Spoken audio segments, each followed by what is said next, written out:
রব্বুল আলামিন এই কোরআনে কারীমের ভিতরে সব কিছুকে ওপেন সিক্রেট করেছেন, কোন গোপন কিছুই রাখেন নাই, সবগুলিকে খুলে খুলে বলে দিয়েছেন।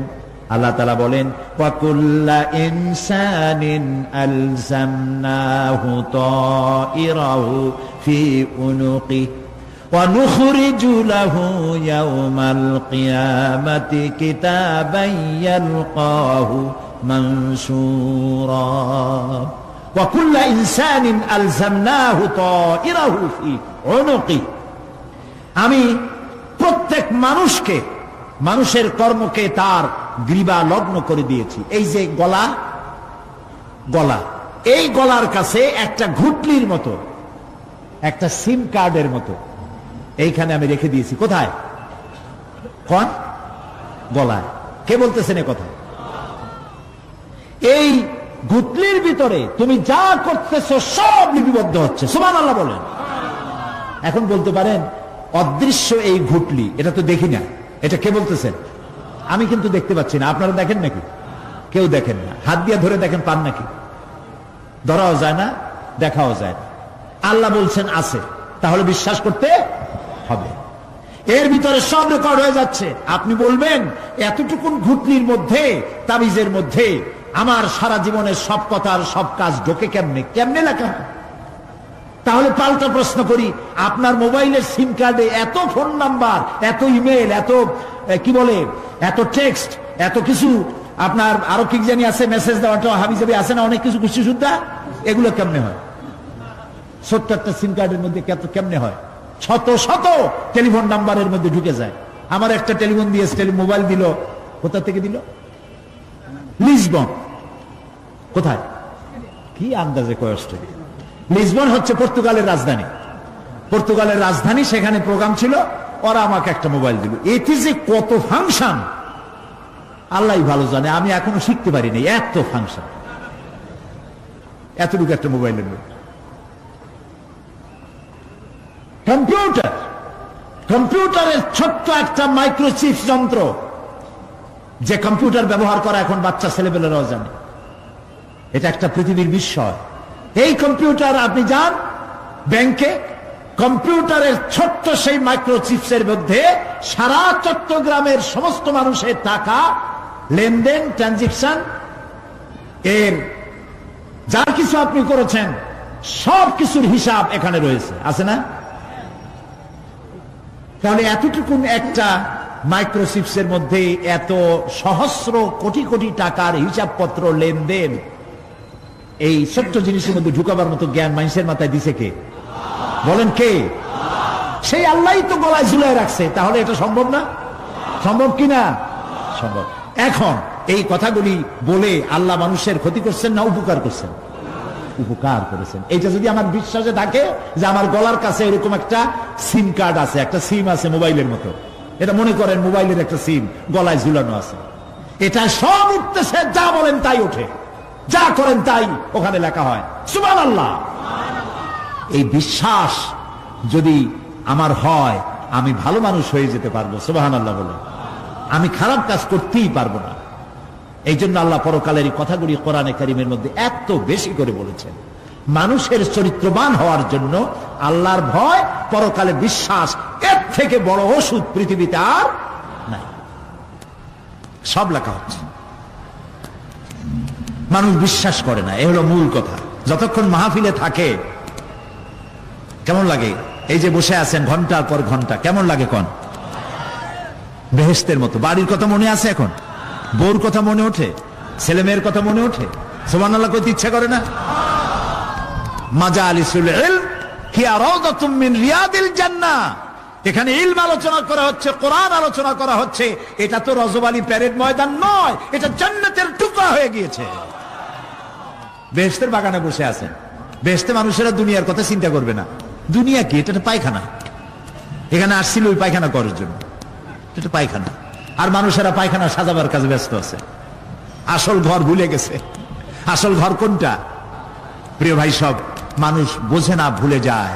সিগারেটের প্রত্যেকটা প্যাকেটে লেখা থাকে ইহা স্বাস্থ্যের জন্য ক্ষতিকর, তারপরেও কি টানা টানে দেখছেন? বিশ্বাস করেন, গা সহ হয়ে গেছে। আমলনামা তৈরি হচ্ছে, হঠাৎ করে কিয়ামতে বানায় দেওয়া হবে না। আপনার আমার বডির সাথে লাগানো ওই সিম কার্ডে সব লেখা হয়ে যাচ্ছে, কিয়ামতের দিন এগুলি হাতে দেওয়া হবে। আর আল্লাহ তাআলা বলবেন, ইকরা কিতাবাকা কাফা বিনাফসিকাল ইয়াউমা আলাইকা হাসিবা। ইকরা কিতাবাক, তাকে বলা হবে এবার তুমি পড়ো। কাফা বিনাফসিকাল ইয়াউমা আলাইকা হাসিবা, তোমার এই কিতাব পড়ো, আর তোমার এই হিসাব গ্রহণ করার জন্য কিতাবটা ভালো করে পড়ো। তোমার নিজের হিসাব নেওয়ার জন্য তুমি নিজেই যথেষ্ট। তুমি দোজখে যাবা না বেহেশতে যাবা, তুমি নিজেই সিদ্ধান্ত নাও কোথায় যাবা। তোমার নিজের কি করছিলা এখন তুমি দেখো। এই জন্য আমি বলি মাঝে মধ্যে আমরা এখন হিসাব করতে পারি এখানে বসে আমাদের কি হওয়া উচিত।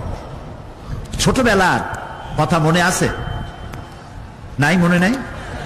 এই যে স্কুল থেকে পলাইছিলেন, তারপরে 2 দিন পর স্কুলে গিয়ে হাজির হয়েছেন, মাস্টার জিজ্ঞেস করলো গতকাল আসো নাই কেন? তখন বললেন মা বলেছেন আমার নাকি পেটে ব্যথা হয়েছিল। এইসব স্কুল ফাঁকি দেওয়া, মার খাওয়া, মানুষের বাড়ির লিচু খাইতে গিয়ে চুরি করিয়া কিল খাওয়া, এইসব ছোট ছোট কথা মনে পড়লে এখনো হাসি পায়। এসব কথা মনে আছে না? ছোট ছোট কথা, ছোট ছোট কথাগুলি যদি মনে থাকে তাহলে কোন হোটেলে, কোন বাগানে, কোথায় কোন পাপ করেছেন তা মনে নাই? এখন নিজে হিসাব করেন জায়গা কোথায় হওয়া উচিত, পাপ করেছেন কত, ভালো কাজ করেছেন কত, নিজে হিসাব করে দেখেন কোন দিকে যাবেন। আমরা নিজেরাই যথেষ্ট হিসাবের জন্য। আল্লাহ তাই বলবেন কিয়ামতের দিন, ইকরা কিতাবা, তোমার কিতাব তুমি পড়ো, তোমার হিসাব নেওয়ার জন্য তুমিই যথেষ্ট। আহারে, আল্লাহ রাব্বুল আলামিন বলেন, وَأَشْرَقَتِ الْأَرْضُ بِنُورِ رَبِّهَا وَوُضِعَ الْكِتَابُ وَجِاءَ بِالنَّبِيِّينَ وَالشُّهَدَاءَ بَيْنَهُمْ بِالْحَقِّ وَهُمْ لَا يُظْلَمُونَ। পৃথিবী তার রবের নূরের ঝলকানিতে উদ্ভাসিত হবে। সুবহানাল্লাহ, সুবহানাল্লাহ। আল্লাহর নূরের ঝলকানিতে গোটা পৃথিবী উদ্ভাসিত হয়ে যাবে। আমলনামা তুলে ধরা হবে, পয়গম্বর এবং সাক্ষীগণকে হাজির করা হবে এবং সকলের প্রতি সুবিচার করা হবে, তাদের কারো প্রতি জুলম করা হবে না। আল্লাহ গ্যারান্টি দিচ্ছেন কারো প্রতি জুলুম করা হবে না। সুতরাং হে মানুষেরা, ইয়া আইয়ুহাল ইনসানু ইন্নাকা কাদিহুন ইলা রাব্বিকা কাদহান ফামুলাকি। হে মানুষ, তোমার পালনকর্তা পর্যন্ত পৌঁছতে তোমাকে অনেক কষ্ট করতে হবে, এরপর তুমি তার সাক্ষাৎ পাবে। কিয়ামতে তোমার সাক্ষাৎ হবে। কাজী তোমার নিজের আমলকে সুন্দর করে আমলকে তৈরি করে নাও। فَأَمَّا مَنْ أُوتِيَ كِتَابَهُ بِيَمِينِهِ فَسَوْفَ يُحَاسَبُ حِسَابًا يَسِيرًا وَيَنْقَلِبُ إِلَى أَهْلِهِ مسرورا। সুবহানাল্লাহ, সুবহানাল্লাহ। যার ডান হাতে আমলনামা দেওয়া হবে, কিয়ামতের দিন আমলনামাগুলি উড়িয়ে দেওয়া হবে। ইমানদারের সামনের থেকে কোন হাতে, আর বেঈমানের পিছন থেকে বাম হাতে।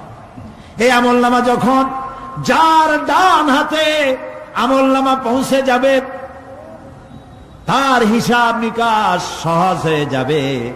আমলনামা হাতে করে আনন্দ চিত্তে সে আপন পরিবারের সঙ্গে মিলিত হতে পারবে। সুবহানাল্লাহ। আল্লাহ কিয়ামতের দিন দয়া করে আমাদের আমলনামা আমাদের ডান হাতে দিয়ে দিও। আল্লাহ তাআলা দয়া করে আমাদের হাতে, আমাদের ডান হাতে আমাদের আমলনামা দিও। দয়া করে আমাদের আমলনামা আমাদের ডান হাতে দিও। আনন্দ চিত্তে পরিবারের সঙ্গে দেখা করে সব পরিবার, মা বাপ, স্ত্রী পুত্র পরিজন, ভাই বোন, বন্ধু বান্ধব নিয়ে এক জান্নাতে থাকার তৌফিক দিও। আয় আল্লাহ, বিগত 26 বছর যারাই মাহফিলে এসেছেন তাদেরকে নিয়ে এক জান্নাতে থাকার আমাদেরকে তৌফিক দিয়ে দিও। وَأَمَّا مَنْ أُوتِيَ كِتَابَهُ وَرَاءَ ظَهْرِهِ فَسَوْفَ يَدْعُو ثُبُورًا وَيَصْلَى سَعِيرًا। আর যার আমলনামা পিছন থেকে বাম হাতে আসবে সে তো মৃত্যুকে আহ্বান করতে থাকবে, মৃত্যুকে ডাকবে। এর থেকে যদি মরে যেতে পারতাম তাও ভালো হইতো। তার আর উপায় থাকবে না, তার জায়গা হবে জাহান্নামে। নাউযু বিল্লাহ। আমরা সবাই বলি নাউযু বিল্লাহ। এরপরে আল্লাহ রাব্বুল আলামিন মিজান খাড়া করবেন, দাড়িপাল্লা। মিজান কি? দাড়িপাল্লা। ইনসাফ কি মুকদ্দাস তারাজু। ইনসাফের প্রতীক কি? তাও কইতে পারেন না, জোরে বল না। এটা হচ্ছে ইনসাফের প্রতীক। সুপ্রিম কোর্ট ঢাকা, সুপ্রিম কোর্টের সামনে বিশাল দাড়িপাল্লা টানানো, দেখছেন না? মানুষেরা তো বোঝে না, গ্রাম দিয়ে লোকেরা যায়, যাই এটা দেখে কয় যে ওরে বাবা, জামাত ইসলামের এত বড় অফিস। দাড়িপাল্লা তো জামাত ইসলামের না, এটা ইনসাফের প্রতীক। তারা ক্ষমতায় গেলে ইনসাফ করবে এটা বুঝাবার জন্য এই প্রতীককে গ্রহণ করেছে। আল্লাহ যেন ইনসাফ করার তৌফিক দিয়ে দেয়। বলুন আমিন, জোরে বলেন আমিন। কিয়ামতের দিন এই দাড়িপাল্লা মিজান আল্লাহ তাআলা প্রতিষ্ঠিত করবেন, এবং এই মিজানে যার পুণ্য পাল্লা ভারী হবে সে কৃতকার্য, আর যার পাল্লা হালকা হবে আহা সব শেষ। আল্লাহ রাব্বুল আলামিন বলেন, وَنَضَعُ الْمَوَازِينَ الْقِسْطَ لِيَوْمِ الْقِيَامَةِ فَلَا تُظْلَمُ نَفْسٌ شَيْئًا وَإِنْ كَانَ مِثْقَالَ حَبَّةٍ مِّنْ خَرْدَلٍ أَتَيْنَا بِهَا وَكَفَى بِنَا حَاسِبِينَ। আমি কিয়ামতের দিন ন্যায় বিচারের মানদণ্ড স্থাপন করব। তখন কারো প্রতি অবিচার করা হবে না। যদি কোনো আমল সরিষার দানা পরিমাণ হয় আমি তা হাজির করব। সুবহানাল্লাহ, সুবহানাল্লাহ। এবং হিসাব গ্রহণের জন্য আমি যথেষ্ট। এবং হিসাব মানুষেরা মনে করবে এত মানুষ, আদম আলাইহিস সালাম থেকে নিয়ে পর্যন্ত, এখান থেকে নিয়ে কিয়ামত পর্যন্ত সব মানুষেরই তো উঠবে সেখানে হিসাব হবে নাকি? একজন একজন করে হিসাব হবে। আল্লাহ বলছেন আল্লাহ সারিউল হিসাব, দ্রুত হিসাব নিতে সক্ষম। আল্লাহ নিজের কানে নিজে শুনবেন, অন্যের মাধ্যমে নয়, নিজে শুনবেন। প্রত্যেক আর আসামির কাছ থেকে, লোকদের কাছ থেকে তার বক্তব্য শুনবেন, ভায়া মিডিয়া শুনবেন না, নিজেই শুনবেন। আল্লাহর কান আছে না, চোখ আছে না?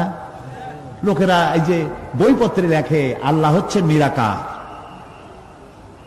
কত বড় বাজে কথা। আল্লাহ নিরাকার, আমরা এমন এক আল্লাহর ইবাদত করি তিনি আমাদের কিছু শুনতে পান না, কান টান নাই, তিনি আমাদের কিছু দেখতে পান না। এরকম নাকি আল্লাহ তাআলা? আল্লাহ তাআলা কোরআন শরীফে বলেছেন আল্লাহর হাত, আল্লাহর পা, আল্লাহর চোখ, আল্লাহর মুখ। তবে এগুলি কি রকম? আল্লাহর হাত, পা, চোখ কেমন, আকারটা কেমন? এর একটাই জবাব। কয়টা জবাব? জোরে বলেন। একটাই জবাব, আল্লাহর যেমন হওয়া উচিত তেমন। সুবহানাল্লাহ বলেন, সুবহানাল্লাহ বলেন। এর থেকে আর কোনো জবাব নাই, এই একটাই জবাব, আল্লাহর যেমন হওয়া উচিত ঠিক তেমন। লাইসা কামিসলিহি শাইউন, আল্লাহর অনুরূপ, আল্লাহর মতো আকাশেও কিছু নাই, জমিনেও কিছু নাই। এটা আমাদের ঈমান, এটা আমাদের কি? ঈমান। সুতরাং তিনি জুলুম করবেন না এবং হিসাব নেবেন, আর যথার্থ হিসাব নেবেন। সেখানে কারো প্রতি কোনো জুলুম করা হবে না। ومن خفت موازينه فأولئك الذين خسروا أنفسهم বিমা কানু বিআয়াতিনা ইয়াযলিমুন। আর যাদের পাল্লা হালকা হবে তারা তো শুধু নিজেদেরই ক্ষতি সাধন করবে, কেননা তারা আমার আয়াত সমূহকে অস্বীকার করত। আল্লাহরই যারা অস্বীকার করত, আখেরাত নাই, কিয়ামত নাই, বেহেশত নাই, কবরের মধ্যে কোনো শাস্তি নাই, কবরের কোনো প্রশ্ন নাই, এগুলি যারা বলতো তারা কিয়ামতে ক্ষতিগ্রস্ত হবে। এখন কিয়ামতের দিন মিজান আমরা হালকা করতে চাই না ভারী করতে চাই? জবাব চাই। কি করবেন? যদি ভারী করতে চান নেক আমল বেশি বেশি করবেন। আর একটি হাদিস শোনাবো, যেই হাদিসের ভিতরে পাল্লা ভারী করার মতো কথা নবীজি বলেছেন। শুনবেন নাকি? বুখারী শরীফের শেষ হাদিস। আল্লাহর নবী বলেন, কালিমাতানে হাবিবাতানে ইলার রহমান খাফিফাতানে আলাল লিসান সাকিলাতানে ফিল মিজান সুবহানাল্লাহি ওয়া বিহামদিহি সুবহানাল্লাহিল আযীম। নবীজি বলেন, দুইটা কালেমা, দুটি শব্দ আল্লাহর কাছে খুবই প্রিয়, মুখে উচ্চারণ করা একেবারেই হালকা। আর কিয়ামতের দিন এই শব্দ দুটি দিয়ে আল্লাহ রাব্বুল আলামিন মিজানের পাল্লাকে ভারী করে দিবে।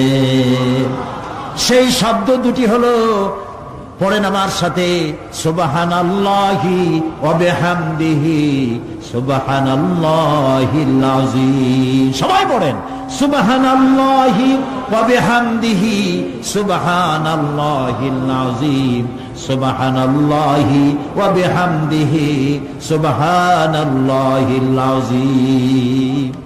জান্নাতের ভিতরে মানুষের কোনো দুঃখ থাকবে না। কাদের দুঃখ থাকবে না? জান্নাতীদের। কথা কি শোনেন? সাথে সাথে ঠাস ঠাস করে জবাব দিতে পারেন না কেন? জান্নাতীদের ভেতরে, জান্নাতীদের কি থাকবে না? কোনো দুঃখ থাকবে না। একটা দুঃখ থাকবে। কটা দুঃখ? একটা দুঃখ থাকবে। জান্নাতীরা জান্নাতের ভেতরে মনে মনে ভাববে, কারণ জান্নাত তো সকলের জন্য একরকম হবে না।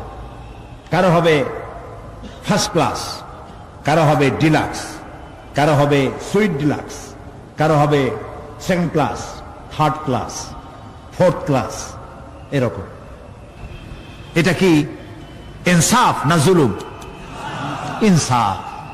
আপনি খালি নামাজ পড়ছেন, রোজা রাখছেন, হজ করছেন, যাকাত করছেন, যাকাত দিছেন, হালাল হারাম বাইসা করছেন, আপনারে যে জান্নাত দেওয়া হবে, ওই ব্যক্তি যিনি তাহাজ্জুদের নামাজ পড়েছেন, কোরআন বুঝেছেন, কোরআন প্রতিষ্ঠার জন্য আন্দোলন করেছেন, জেল খেটেছেন, জরিমানা দিয়েছেন, ফাঁসির মঞ্চে চড়েছেন, তার জান্নাত আর আমার জান্নাত সমান হওয়া কি উচিত? কাজে আল্লাহ তাআলা তো ইনসাফ করবেন কিয়ামতের দিন।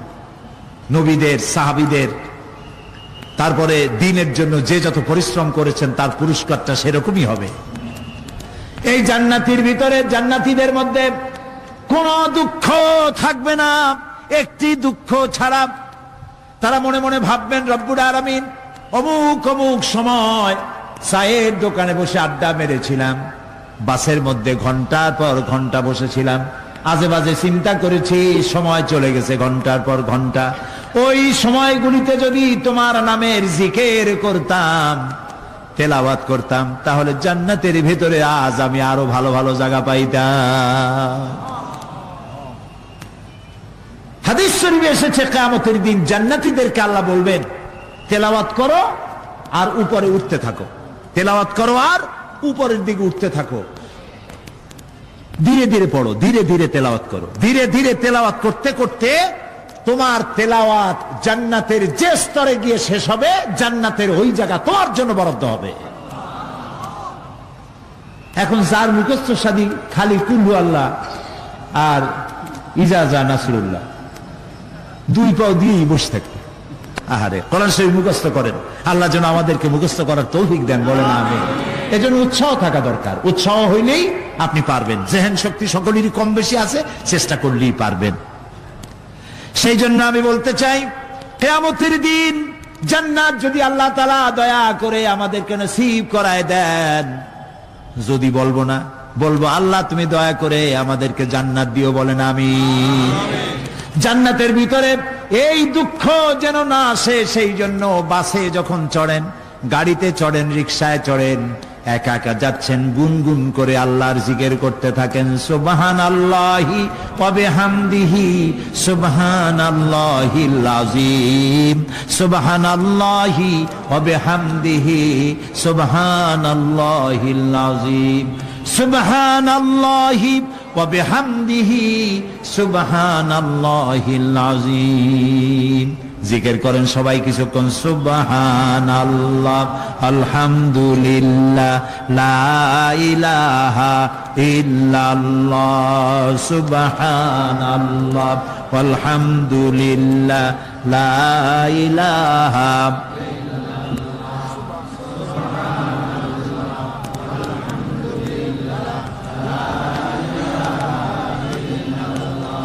ভালো লাগে না? মজা লাগে না?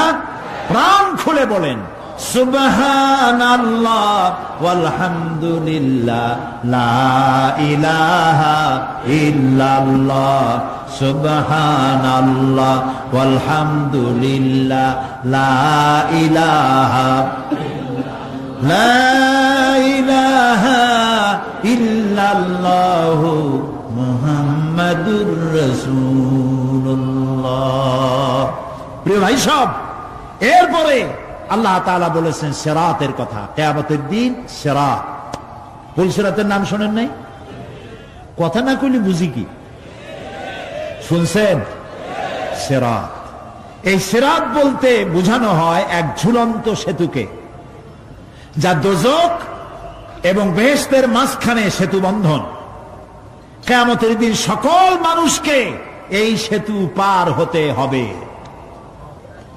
তখন মুমিন ব্যক্তিরা সফলভাবে তা পার হয়ে যাবে, আর এ কাজে ব্যর্থ হবে সে, যে ব্যক্তি ব্যর্থ হবে সে জাহান্নামে নিক্ষিপ্ত হবে। আল্লাহ আল্লাহ আল্লাহ। আল্লাহ রাব্বুল আলামিন বলেন, ওয়া ইম মিনকুম ইল্লা ওয়ারিদুহা কানা আলা রাব্বিকা হাতমান মাকদিয়া সুম্মা নুনাজ্জিল্লাযীনা ইত্তাকাও ওয়া নাযারুয যালিমিনা ফীহা জিসিয়া। তোমাদের মধ্যে সকলেই তা পার হবে, এটা আপনার রবের ফয়সালা, আপনার আল্লাহর ফয়সালা। এরপর আমি খোদা বিরুদ্ধের উদ্ধার করব, আর জালিমদেরকে সেখানে নত জন অবস্থায় ছেড়ে দেব, মানে জাহান্নামের মধ্যে নিক্ষিপ্ত হবে, আর ঈমানদারেরা পার হয়ে চলে যাবে। সুবহানাল্লাহ। আল্লাহ তাআলার জন্য দয়া করে আমাদেরকে সিরাত বিজলি গতিতে, বৈদ্যুতিক গতিতে আল্লাহ যেন আমাদেরকে পার করে দেন, বলেন আমিন। সবাই বলেন আমিন।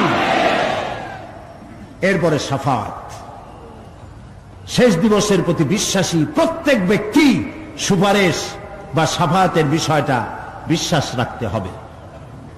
দুটি শর্তের ভিত্তিতে শাফাত হবে। সুপারিশকারী সুপারিশের জন্য আল্লাহর অনুমতি লাগবে, আর শাফায়াতকৃত ব্যক্তির জন্য আল্লাহর সন্তুষ্টি প্রয়োজন। এই দুটি শর্ত। প্রথম শর্তের প্রতি ইঙ্গিত করে আল্লাহ তাআলা বলেছেন, যেটা আমরা আয়াতুল কুরসির মধ্যে পড়ি, মান যাল্লাযী ইয়াশফাউ ইনদাহু ইল্লা বিইজনিহি। এমন কে আছে যে অনুমতি ব্যতীত আল্লাহর কাছে সুপারিশ করতে পারে? আছে কেউ? কেউ নেই। এ কথা মনেই করবেন না যে কোন পীর সাহেবের কাছে মুরিদ হইছেন, আমি এরকম পীরের খবরও জানি। আমি পীর বললি আপনারা মনে করবেন না যে আমি পীর বিরোধী লোক, এটা মনে করবেন না। কিন্তু ভালো ভালো পীর আছে যারা ব্যবসা করে পীরগিরি করিয়া, শুধু ব্যবসায়ী করে না, ওয়ায়াসুদ্দুনা আন সাবিলিল্লাহ।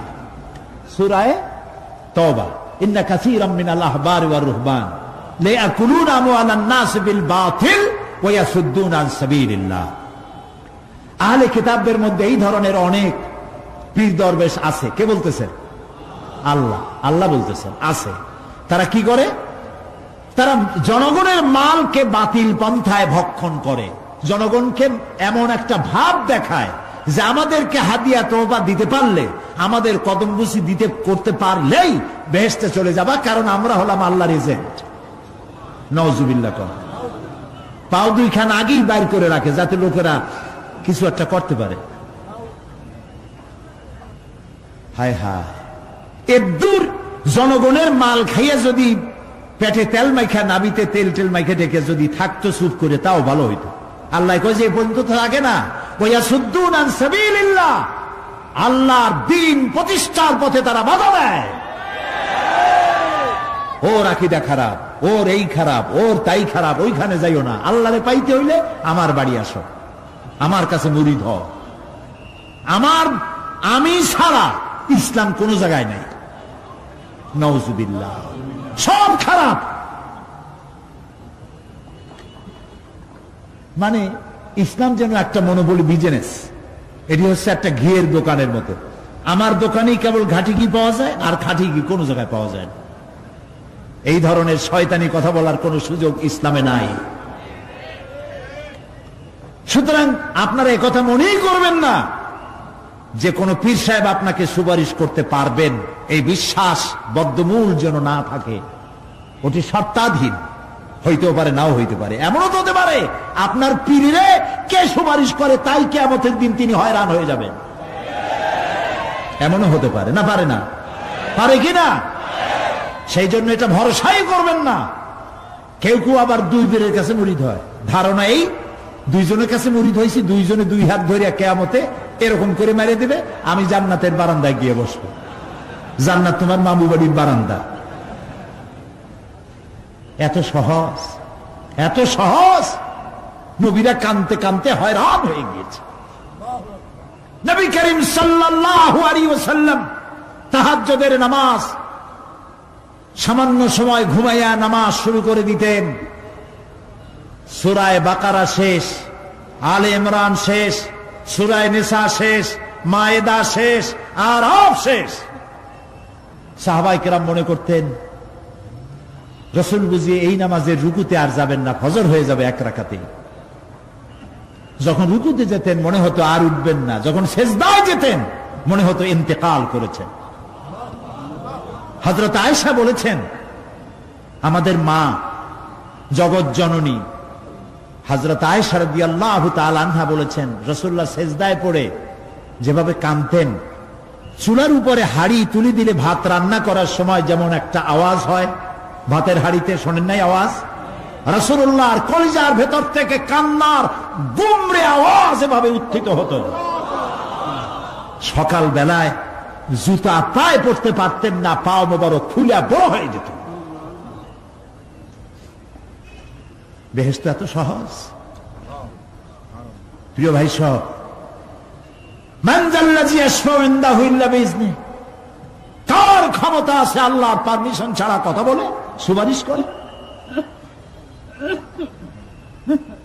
আল্লাহ রাব্বুল আলামিন সুপারিশ করার জন্য যাকে পারমিশন দিবেন আর যার জন্য দিবেন মাত্র সেই ব্যক্তি শুধু তার জন্যই সুপারিশ করতে পারবে, নিজের ইচ্ছা মতো কারোর জন্য সুপারিশ করতে পারবে না।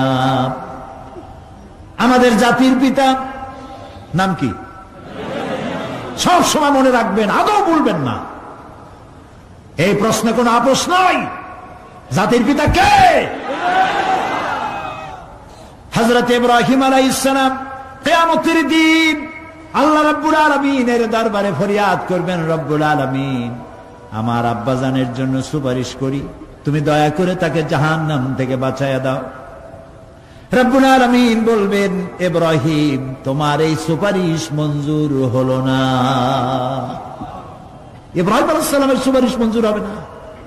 আল্লাহ তাআলা বলবেন, ইব্রাহিম আজর তোমার পিতা হতে পারে, কিন্তু আমার খলিলকে আগুনে ফেলার ষড়যন্ত্রে লিপ্ত ছিল, আমি তারে ক্ষমা করব না। নবী করিম সাল্লাল্লাহু আলাইহি ওয়াসাল্লামকে প্রশ্ন করা হয়েছে, রাসূল আপনার মা বাপের অবস্থা কি হবে? রাসূলুল্লাহ বলেছেন, কিয়ামতের দিন আমি আমার মা বাপের কোনো উপকারে আসব না। রাসূলুল্লাহ কাঁদতেছিলেন, সাহাবায়ে কেরাম কাঁদতেছিলেন। বিষয়টা এত সহজ নয়। দ্বিতীয় শর্ত হলো ওয়ালা ইয়াশফাউনা ইল্লা লিমান ইরতাদা ওয়া হুম মিন খাশিয়াতিহি মুশফিকুন। আল্লাহ তাআলা যার প্রতি সন্তুষ্ট তারা কেবল তার জন্যই সুপারিশ করতে পারবে। বস্তুত সেদিন তারা আল্লাহর ভয় সকলেই ভীত সন্ত্রস্ত থাকবে। কি এর সুপারিশ? ভয়ের চোটে থাকবে অস্থির। সব পয়গম্বর নফসি নফসি বলে চিল্লাবে, বলবে আল্লাহ আমারে বাঁচাও, আমারে বাঁচাও। মুসা আলাইহিস সালাম, নূহ আলাইহিস সালাম, ইব্রাহিম আলাইহিস সালাম, ইয়াকুব আলাইহিস সালাম, সব নবীরা কানবেন, বললে আল্লাহ আমারে বাঁচাও, আমারে বাঁচাও। সেই দিন মাত্র এক ব্যক্তি উম্মতের জন্য কাঁদবেন, সুপারিশ করতে পারবেন, উম্মতের জন্য কাঁদবেন, তার নাম বিশ্বনবী মুহাম্মাদুর রাসূলুল্লাহ সাল্লাল্লাহু আলাইহি ওয়াসাল্লাম। এই জন্য নবী কিয়ামতের দিন তিনি যেন আমাদের সুপারিশ করেন, এজন্য আল্লাহর দরবারে আমাদের দোয়া করতে হবে, আল্লাহ তাআলা নবীর সুপারিশ আমাদের জন্য তুমি নসিব করে দাও।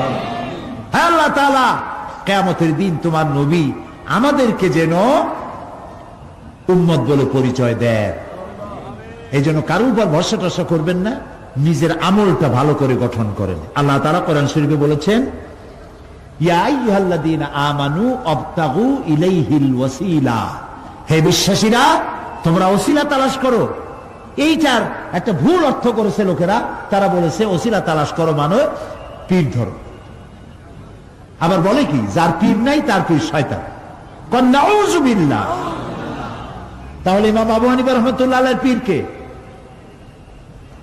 ইমাম শাফির পীর কে? সাহাবায়ে কেরামদের পীর কে? কাজে এই সমস্ত বেয়াদবি কথা আদৌ বলা উচিত নয়। এগুলি বেয়াদবিপূর্ণ কথা।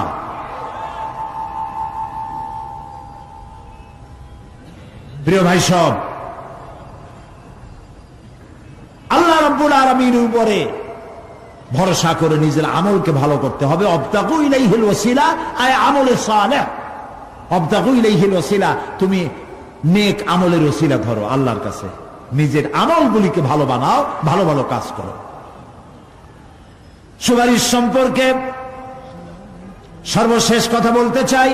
আল্লাহ রাব্বুল আলামিন বলেন, কুল লিল্লাহিস শাফাআতু জামিআ লাহু মুলকুস সামাওয়াতি ওয়াল আরদি সুম্মা ইলাইহি তুরজাউন। হে নবী, স্পষ্টভাবে জানিয়ে দিন, সমস্ত সুপারিশ কেবল আল্লাহর ইখতিয়ারাধীন। কে বলতেছেন? শুনতেছেন কথা? কে বলতেছেন? আবার শোনাই। আল্লাহ তাআলা বলছেন, কুল লিল্লাহিস শাফাআতু জামিআ। বলে দিন হে নবী, সুপারিশের সমস্ত ব্যাপারটি কেবলমাত্র আল্লাহর ইখতিয়ারাধীন। আসমান এবং জমিনে তারই সাম্রাজ্য বিস্তৃত, অতঃপর তারই কাছে তোমাদের সকলকে ফিরে যেতে হবে। সুপারিশের মালিক কেউ নয়, আল্লাহ নিজেই। তিনি যাকে পারমিশন দিবেন, যার জন্য পারমিশন দিবেন, তাছাড়া আর কোনো উপায় নেই। প্রিয় ভাই সব, এতক্ষণ যে আলোচনা করলাম এর দ্বারা প্রমাণিত হলো এ দুনিয়া ক্ষণস্থায়ী এবং আখিরাত চিরস্থায়ী। সুবহানাল্লাহ বলবেন না? এ দুনিয়া কি আর আখিরাত কি? চিরস্থায়ী। দুনিয়ার মহব্বত আমরা কোনটারে মহব্বত করি, আখিরাত না দুনিয়া? কোন বলতে লজ্জা করে? দুনিয়ার ভালোবাসি বেশি, এতে কোনো সন্দেহ আছে? নবীজি বলেছেন, লাউ কানা লিইবনি আদামা ওয়াদিন মিন যাহাবিন লাহাব্বা ইয়াকুনা লাহু সানিন। যদি একটা আদম সন্তানকে যদি একটা মাঠ ভরে সোনা দেওয়া হয়, সে ব্যক্তি বলবে, আল্লাহ আমারে যদি আরো একটা মাঠ ভরে সোনা দিতে ভালো হইতো। নবীজি বলেন, আদম সন্তানের পেট কবরের মাটি ছাড়া কোনো কিছু দিয়া ভরবে না। এই দুনিয়ার পিছনে দৌড়ায় কোনো লাভ নাই। এক শায়ের বলেছেন, নাগুল আপনা न खार अपना न जालिम बागे बा अपना न गुल अपना न खार अपना न जालिम बागे बा अपना आह किस गुलशान में बनाया हमने आशिया अपना না গুল আপনা না খার আপনা এ ফুলও আমার নয় ও কাঁটাও আমার নয় না জালিম বাগে বা আপনা না আমার এই ফুলের বাগানটা আমার ফুলের বাগানও আমার না ফুলও আমার না এমনকি ফুলের কাঁটাটাও আমার না আহ কিস গুলশান মে বানায়া হামনে আশিয়া আপনা আহারে কি ফুল বাগানে আমার বাড়ি বানাইলাম এর তো কিছুই আমার না সবই তো পর মরে দেখেন কেউ আপনার আপন নয় ছেলে পেলেগুলি ছোট্ট ছোট্ট বাচ্চা যাদের কোলে না নিলে আপনি শান্তি পান না ওই বাচ্চাও বলবে মা আব্বার কাছে আমারে নিও না আমার ভয় করে রাত্রে যদি মরেন একা একই স্ত্রীও আপনার মৃত্যু লাশ নিয়ে আপনার কাছে থাকতে পারবে না কি নিষ্ঠুর এই পৃথিবী এই পৃথিবীকে আমরা ভালোবাসছি মহব্বত করতেছি এই পৃথিবীর জন্য সব করি চুরি ডাকাতি জেনা ব্যভিচার মিথ্যা কথা ক্ষমতায় যাওয়ার জন্য পাগল ভাঙ্গো মারো চুরি করো ডাকাতি করো শয়তানি বদমাশি সমানই করছে মানুষ এই পৃথিবী এক পরস্ত্রী পরমা সুন্দরী নারী পরের যতই সুন্দরী স্ত্রী হোক তার দিকে তাকায় থাকে কোনো লাভ আছে তাও কইতে পারলেন না কোন লাভ আছে এ লাভ কি অত বিয়ে হয়ে গেছে অবিবাহিত হইতো তাহলে প্রস্তাব দিয়ে দেখতেন আপনার কপালে আছে কি নাই বিয়ে হয়ে গেছে এই পৃথিবী এক পরমা সুন্দরী পরের স্ত্রী এটার প্রতি ভালোবাসা করে কোনো লাভ নাই এটারে কেউ খাইতে পারে না ও সবাই রে খায় ঠিক তো কইছেন হয়তো বোঝেন নাই এই পৃথিবীর 1 ইঞ্চি মাটির জন্য দেখেন না শহরে কি করে বাড়ির পাশে বাড়ি উঠাইছে 1 ইঞ্চি জমি ছাড়বে না হায় হায় আর একজনের রাস্তা পাক আর না পাক জমিন ছাড়বো না অন্যের জমিন দখল করায় কি মজা পায় হায় হায় অন্যের জমিন নেওয়ার জন্য পাগল হয়ে যায় মানুষ দুনিয়াকে ভালোবাসে 1 কাঠা জমির জন্য 1 আঙ্গুল জমিনের জন্য মামলা মোকদ্দমা জজ কোর্ট হাইকোর্ট সুপ্রিম কোর্ট তারপরেও ছাড়ে না ঠিক না এই জমিনটা এত ভালোবাসলেন এত মামলা মোকদ্দমা করলেন এই জমিনের 1 ইঞ্চিও খেতে পারবেন না বরং মরিয়া দেখেন জমিন হা করে আপনাকে গিলে ফেলে দেবে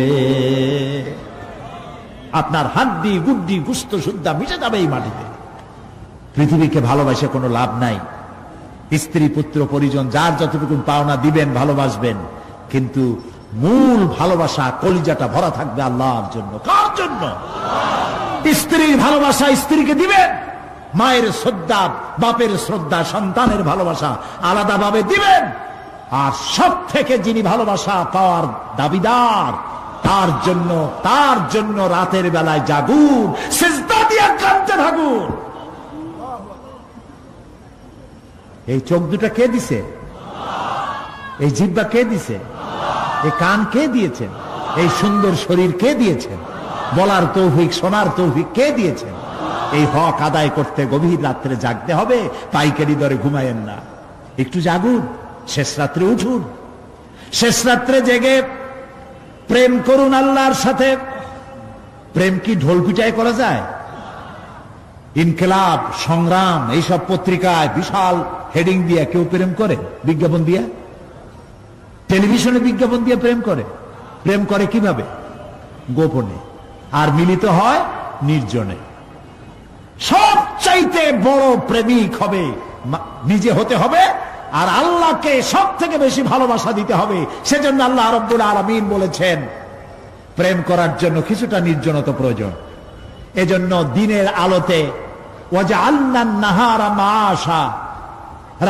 দিন বানাইছি রুজি রোজগার করার জন্য ওয়াজআলনাল লাইলা লিবাসা আর রাত বানাইছি শান্তির বাহন হিসাবে আচ্ছাদন সূর্যের আলোর ঝলকানি চলে গেছে আলোর তীব্রতা আর নাই গোটা পৃথিবীর উপরে আমি একটা কালো চাদর দিয়ে ঢেকে দিলাম রাতের আধার আর একেবারে অন্ধকার না করে আকাশে ডিম লাইটের মতো করে কতগুলি তারা জ্বালায়া দিলাম। এখন কেউ জেগে নাই, সব ঘুমানো। আমার প্রেমিক কে আছো, ওঠো, উজু করে সিজদায় পড়ে যাও, সিজদায় পড়ে যাও, কান্দো, গুনাহ মাপ চাও, যা করেছো মাপ চাও। তুমি গুনাহ করেছো আর আমি মাফ করার মালিক। ইন্নাল্লাহা ইয়াগফিরুয যুনুবা জামিআ, সব মাফ করে দেব, গুনাহগুলি নেকি দিয়া বদলায় দেব। আমার কাছে কাঁদো, চোখের পানি ফেলো। প্রিয় ভাই, সব রাতে জাগতে শিখুন। রাসূলুল্লাহ বলেছেন, ওর থেকে ভালো স্বামী আর দুনিয়ায় নাই। কে বলেছেন?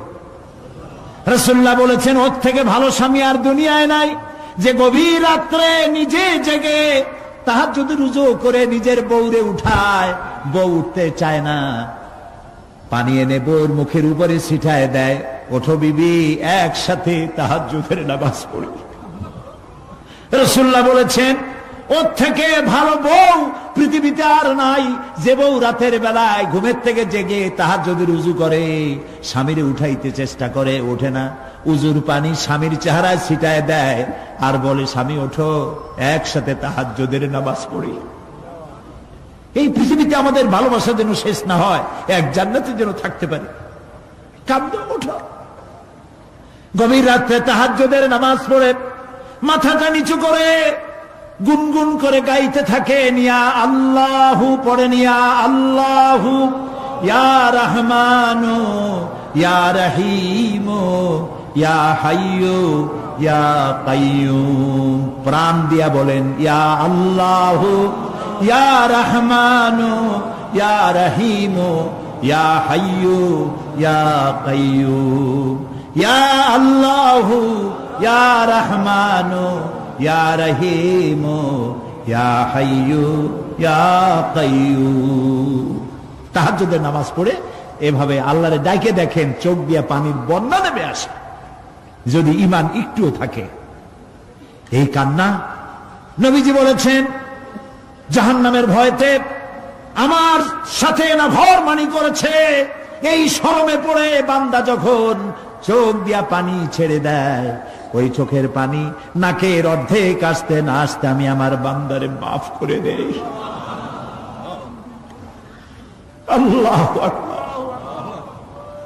আল্লাহ আমাদের কান্দার তৌফিক দাও, তাহাজ্জুদ পড়ার তৌফিক দাও, পাঁচ ওয়াক্ত নামাজ পড়ার তৌফিক দাও, তোমাকে ভয় করার তৌফিক দাও, তোমার ভয় আর মোহব্বত দিয়ে কলিজা ভরে দাও, তোমার রাসূলুল্লাহর মোহব্বত দিয়ে আমাদেরকে পাগল বানায় দাও।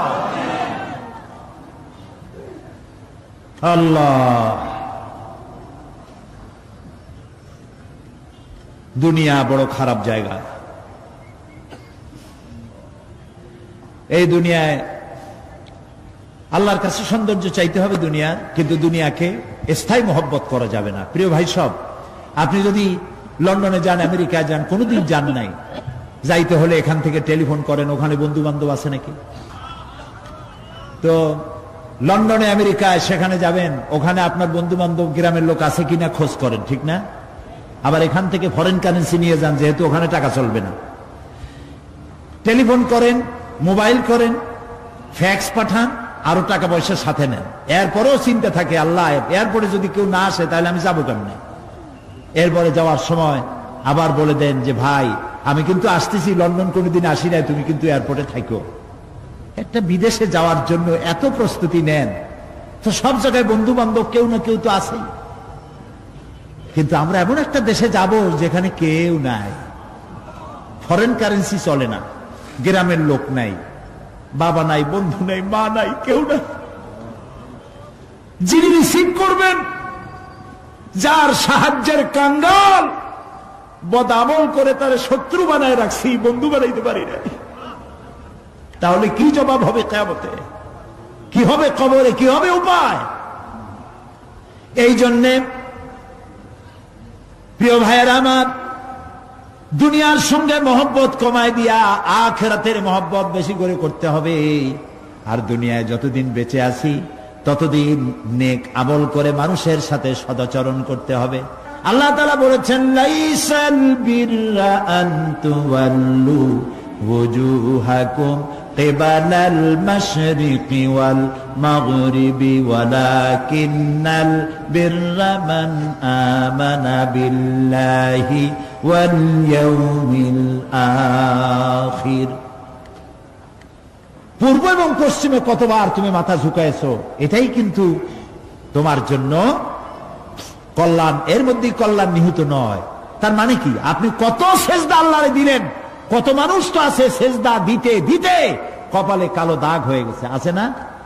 কিন্তু মিথ্যা ছাড়ে নাই, ঘুষ ছাড়ে নাই, সুদ ছাড়ে নাই, মানুষের হক নষ্ট করছে, গভর্নমেন্টের হক নষ্ট করে, জনগণের হক নষ্ট করে, আছে না এমন? তাহলে কপালে দাগ পড়ায় লাভটা হইল কি? এই জন্যই আল্লাহ বলছেন কপালটা, চেহারাটা কোন দিকে ঘুরাইলা, পূব দিকে না পশ্চিম দিকে, এটার উপরে কল্যাণ নিহিত নয়। প্রকৃত কল্যাণ, প্রকৃত ঈমান, প্রকৃত নেকি কাজ হচ্ছে আল্লাহরে বিশ্বাস করে জীবন পরিচালনা এবং পরকালকে বিশ্বাস করা। আল্লাহ যেন সেই বিশ্বাসে আমাদেরকে ধনী বানায় দেন, আমরা বলি আমিন। আজ এ পর্যন্তই, আগামীকাল আরো কথা বলবো। এ কথাগুলি আল্লাহর, এ কথাগুলি কার? আল্লাহ যেন আমাদেরকে আমল করার তৌফিক দেন। পয়গম্বরের ছেলে পর্যন্ত বিগড়ে গেছে। নূহ আলাইহিস সালাম আল্লাহর পয়গম্বর, ছেলে কাফের। লূত আলাইহিস সালাম আল্লাহর পয়গম্বর, স্ত্রী কাফের। আছে না? হেদায়েতের মালিক কে? দেখেন, ফেরাউন কাফের, স্ত্রী আসিয়া মুমিনা। সুবহানাল্লাহ বিহামদি। চিন্তা করা যায় হেদায়েত কত বড় নিয়ামত। ফেরাউন তাকে চাপ দিয়েছে, মানসিক ভাবে বলেছে আমার উপর ঈমান আনো, মূসা আলাইহিস সালামের উপর ঈমান ছেড়ে দাও, তাকে বাদ দাও, মূসা আলাইহিস সালামের আল্লাহর উপর বিশ্বাস প্রত্যাহার করো। আসিয়া বলছি তোমার উপর ঈমান আনবো, তুমি যে কেমন খোদা, আমার চাইতে ভালো তো কেউ জানে না, আমি তোমারে খোদা বলে মানি না। ফেরাউন বলল, লোক লস্করকে ডেকে বলল, এরে নিয়ে যাও, এদেরকে তক্তার মধ্যে লোহাগুলি ফুটায় দিয়া সেই লোহার উপরে ভুট করে শোয়ায় দাও, আর চতুর্দিক থেকে মারতে থাকো, পিটাইতে থাকো, লোহাগুলি শরীরে ফুটতে থাকুক, তার চিল্লানির আওয়াজ যেন আমি সিংহাসনে বসে শুনতে পাই। আল্লাহর এই বান্দিকে তক্তার উপরে হাজার লোহা পিটাইয়া তক্তা উল্টায় দিয়েছে, লোহাগুলি কি হয়েছে? খাড়া হয়ে গেছে, ওর উপরে ভুট করে শোয়াইয়া পিটানো শুরু হয়েছে। হযরতে আসিয়া প্রাণ ভিক্ষা চাইলেন না। কোরআনে কারীমে রব্বুল আলামিন বলেন, হযরতে আসিয়া কাঁদতে লাগলেন আর বলতে লাগলেন, রব্বুল আলামিন, আমি জালিমের জুলমের মধ্যে পড়েছি, আয় আল্লাহ তাআলা এই জুলুম থেকে, ফেরাউন এবং তার সাথী সঙ্গীদের জুলুম থেকে আমারে বাঁচাও, আর তোমার কাছে জান্নাতের ভিতরে আমার জন্য একটা ঘর বানাইয়া দিও, আমাকে ঈমানের মউত দিও। রব্বুল আলামিন ফেরেশতাদেরকে অর্ডার করলেন, আমার ফেরেশতারা আসমানের দরওয়াজাগুলি খুলে দাও, আমার আসিয়া যেন আমার জান্নাত দেখে তার রূহ যেন জান্নাতের দিকে পরওয়াজ করতে পারে। হেদায়েত আল্লাহ যারে দেন, আগুনের উপরে দাঁড়িয়ে সে আগুনের অগ্নি পরীক্ষা দিয়ে হেদায়েতের উপরে টিকে থাকে, আর কপালে যার নাই হেদায়েত থেকে বিগড়ে যায়। এই জন্য আল্লাহর কাছে দোয়া করতে হবে, রব্বানা লা তুজিগ কুলুবানা বা'দা ইয হাদাইতানা ওয়া হাব লানা মিন লাদুনকা রাহমাতান ইন্নাকা আনতাল ওয়াহ্হাব। কে জিজ্ঞেস করবেন? কে জিজ্ঞেস করবেন? বান্দাকে আল্লাহ, আল্লাহ নিজে বান্দাকে জিজ্ঞেস করবেন। বান্দার ভয় কলিজা গলার কাছে চলে আসবে, আবার মৃত্যুর মতো ভয় সৃষ্টি হয়ে যাবে, কাঁদতে কাঁদতে অস্থির হয়ে যাবে, বলবে আল্লাহ আমি তো করে ফেলেছি, আমি তোমার কাছে মাপ চাই, আমাকে ক্ষমা করে দাও। বান্দার এই হয়রানি আর পেরেশানি দেখে আল্লাহ রাব্বুল আলামিন বলবেন, বান্দা যাও, চলে যাও, আমার জান্নাতে চলে যাও, আমি তোমার মাফ করে দিলাম। এই জন্য নবীজি শিখাইছেন দোয়া করো, আল্লাহর কাছে দোয়া করো, আল্লাহুম্মা হাসিবনি হিসাবান ইয়াসীরা। পড়েন আল্লাহুম্মা হাসিবনি হিসাবান ইয়াসীরা। মানুষের যে সাধারণ হিসাব হবে সে সম্পর্কে আল্লাহ পাক বলেন ইয়াউমাইযিন তু'রাদুনা লা তাখফা মিনকুম খাফিয়া। সেদিন তোমাদের হিসাব নিকাশ পেশ করা হবে এবং তোমাদের কোনো বিষয় গোপন রাখা হবে না, কিচ্ছু গোপন থাকবে না, সব প্রকাশিত হয়ে যাবে। ইন্না লিল্লাহি ওয়া ইন্না ইলাইহি রাজিউন। আল্লাহ তাআলা বলেন ইয়াউমাইযিন ইয়াসদুরুন নাসু আশতাতান লিয়ুরাউ আ'মালাহুম فمن يعمل مثقال ذرة خيرا يره ومن يعمل مثقال ذرة شرا يره। সেদিন মানুষকে বিভিন্ন দলে বিভক্ত করা হবে, সব এক জায়গায় থাকবে হাসরে মানুষ। তখন আসামি খুনি, এই যে বিরাট মাহফিল, বিশাল মাহফিল, এর মধ্যে চোর ডাকাত খুনি এই জাতীয় লোক থাকতে পারে না? পারে কিনা? তারা কিন্তু এখন নিরাপদ, যেহেতু পুলিশও দেখতেছে না আর র্যাবেও দেখতেছে না, খুব নিরাপদ। কিন্তু হঠাৎ করে যদি বলা হয় এই সমাবেশের ভিতরে সন্ত্রাসী কারা, তাদেরকে আমরা শনাক্ত করেছি, তারা আলাদা হয়ে যাও, তখন অবস্থাটা কেমন হবে? মৌতের শামিল হয়ে যাবে, ঠিক না? সমস্ত মানুষেরা হাসরের মাঠে একসাথে থাকবে, হঠাৎ করে হুকুম হবে, আওয়াজ হবে আমতাজুল ইয়াউমা আইয়ুহাল মুজরিমুন। অপরাধীর দলেরা আলাদা হয়ে যাও। নেককার থেকে তারা তখন আলাদা হয়ে যাবে, দলে দলে বিভক্ত হয়ে যাবে, বিভক্ত হবে এবং তাদের কৃতকর্ম তাদেরকে এই জন্য করা হবে যাতে করে তাদের কৃতকর্ম তাদেরকে দেখানো যায়। অতঃপর কেউ যদি সরিষা পরিমাণ ভালো কাজ করে পুরস্কৃত করা হবে, সরিষা পরিমাণ খারাপ কাজও যদি করে দেখানো হবে এবং সেজন্য তাকে তিরস্কার ভোগ করতে হবে, শাস্তি দিতে হবে। প্রিয় ভাই সব, সেই কঠিন হাসরের ময়দানে সমস্ত মানব গোষ্ঠীকে একত্রিত করা হবে। আমল নামা বলতে সেখানে বোঝানো হয় আমল নামা উপস্থিত করা হবে, যাতে মানুষের সকল ধরনের কর্মগুলিকে লিপিবদ্ধ করে রাখা হয়েছে। আল্লাহ তাআলা বলেন ওয়াউদিয়াল কিতাবু ফাতারাল মুজরিমিনা মুশফিকিনা মিম্মা ফীহি ويقولون يا ويلتنا ما لهذا الكتاب।